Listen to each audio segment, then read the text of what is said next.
When you eat ice cream too fast, the cold temperature touches the roof of your mouth, where a lot of sensitive nerves and blood vessels are located. And once this area suddenly gets cold, your body thinks your brain might be losing heat. So it reacts by quickly tightening the blood vessels to protect it. But a few seconds later, those same vessels suddenly open back up to warm the area again. This quick shrinking and expanding creates pressure around the nerves in the roof of your mouth. And one of those nerves is connected to the same pain pathway that carries signals from your face to your brain. So instead of feeling the pain in your mouth, your brain mistakenly reads it as pain coming from your forehead, which is why the sharp headache appears almost instantly. But once the temperature in your mouth returns to normal, the vessels relax and the brain freeze disappears. When your ears start ringing randomly, it usually means your hearing system is sending a signal.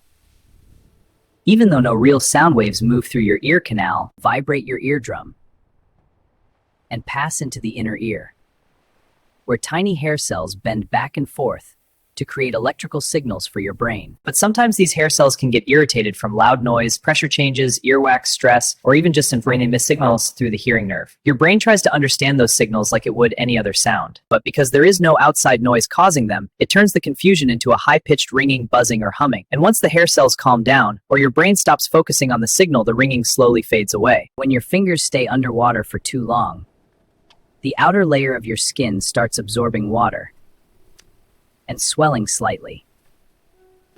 But the wrinkles are not just from your skin getting soggy, because your nervous system is actually involved. Once your fingers detect that they have been wet for a while, tiny nerves in the skin send signals to the blood vessels underneath, and those vessels begin to tighten. This makes the soft tissue under the skin shrink back a little, while the outer surface stays larger from the water it absorbed. So the extra surface area has nowhere to go and starts folding into ridges and grooves, which creates the wrinkled look on your fingertips and toes. Some scientists think this may help your hands grip wet objects better, almost like tire treads. But once your skin dries, the vessels relax, the swelling goes down, and your fingertips smooth out again. When your foot falls asleep, it usually means pressure has been sitting on the nerves and blood vessels for too long.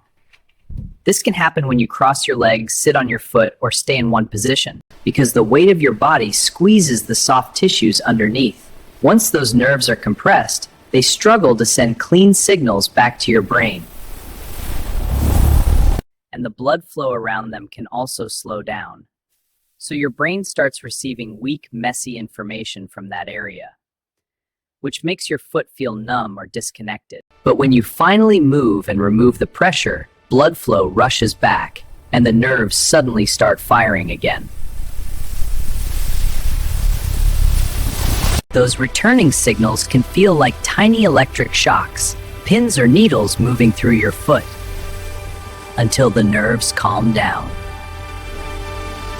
and normal feeling comes back.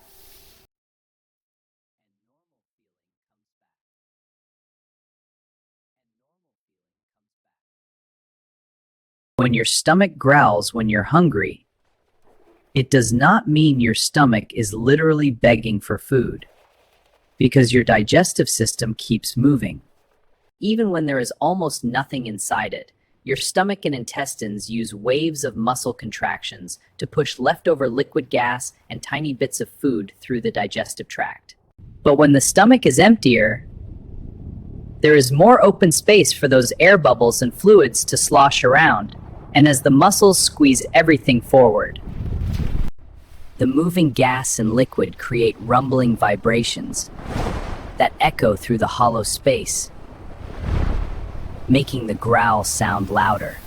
Your brain can also release hunger signals that tell the stomach to get ready for food, which makes these contractions happen again and again. But once you eat, the space fills up. The movement becomes softer, and the growling usually quiets down.